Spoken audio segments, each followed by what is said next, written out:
Heloísa. Olá, boa tarde. Não, acho que é bom dia, né? Acho que Meu nome é Rita. Nós viemos aqui pra quê? para fazermos o nosso segundo vídeo sobre O quê? Eu esqueci. dialetos populares.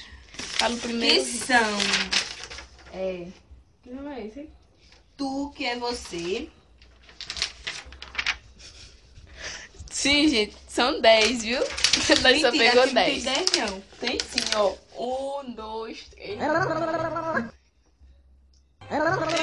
Gente, não bota outro.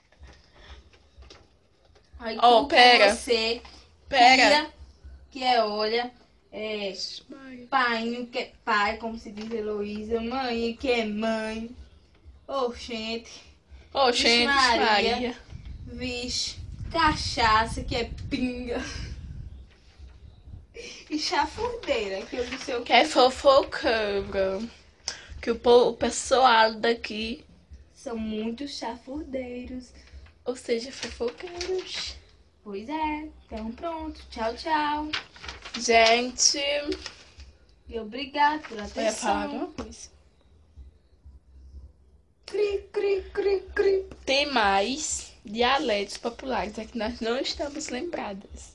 Hashtag Então, fica a dica. vamos colocar aí nossas redes sociais. Porque qualquer coisa vocês botam, né? Vocês botam assim, querem mais dialetos populares. Ou, enfim, vocês me falem se quiserem mais dialetos populares, que nós colocamos mais. E se inscrevam no nosso canal. Deixe seus likes. E o que mais? E é isso aí, meus amores. Tchau. Tchau, tchau. Beijos.